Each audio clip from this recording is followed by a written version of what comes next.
இதையும் படிக்கலாமே. ஒரு சீன நாட்டு தத்துவ கதை. ஒரு நாள் அப்பா 2 கிண்ணங்களில் கஞ்சி சமைத்து சாப்பாட்டு மேசையில் வைத்தார்.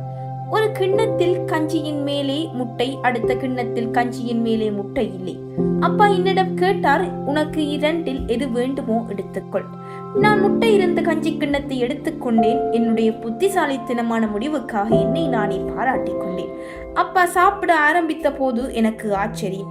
அவருடைய கிண்ணத்தில் கஞ்சியின் அடியில் 2 முட்டைகள். அவசரப்பட்டு நான் எடுத்த முயற்சிக்காக வருத்தப்பட்டேன். அப்பா மென்மையாக சிரித்தபடி சொன்னார், ஒன்றை நினைவில் வைத்துக்கொள், உன் கண்கள் பார்ப்பது உண்மையாக இல்லாமல் போகலாம். அடுத்த நாளும் 2 பெரிய கிண்ணங்களில் கஞ்சி சமைத்து சாப்பாட்டு மேசையில் வைத்தார். முதல் நாளைப் போலவே ஒரு கிண்ணத்தில் ஒரு முட்டை இருந்தது, இன்னும் ஒன்றில் இல்லை. அப்பா என்னிடம் கேட்டார், உனக்கு இந்த 2இல் எது வேண்டுமோ நீயே எடுத்துக்கொள்.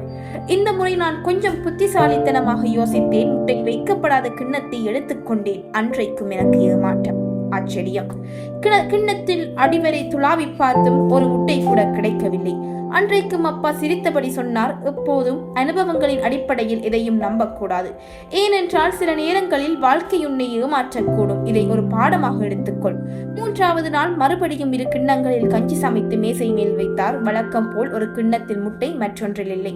அப்பா கேட்டார், நீயே தேர்ந்தெடுத்துக்கொள். இந்த முறை அவசரப்பட்டு கிண்ணத்தை எடுக்காமல் பொறுமையாக அவரிடம் சொன்னேன், அப்பா, நீங்கள் தான் இந்த குடும்பத்தின் தலைவர். நீங்கள் தான் நம் குடும்பத்திற்காக உழைக்கின்றீர்கள். எனவே முதலில் நீங்கள் கிண்ணத்தை எடுத்துக்கொள்ளுங்கள், மற்றதை நான் எடுத்துக்கொள்கிறேன் என்றேன். அவர் முட்டை இருந்த கஞ்சி கிண்ணத்தை எடுத்துக்கொண்டார். நான் முட்டை இல்லாத கஞ்சியை சாப்பிட ஆரம்பித்தேன். அன்றைக்கு எனக்கு ஆச்சரியம். என் கிண்ணத்தின் அடியில் 2 முட்டைகள் இருந்தன. அப்பா என்னை பார்த்து சொன்னார், நினைவில் வைத்துக்கொள், மற்றவர்களுக்கு நீ நல்லது நினைக்கும் போது உனக்கு நல்லது, எல்லாம் நல்லதே நடக்கும். எப்பேற்பட்ட தத்துவம் பார்த்தீர்களா? அடுத்தவர்களுக்கு நல்லது நினையுங்கள், உங்களுக்கு நல்லதே கிடைக்கும்.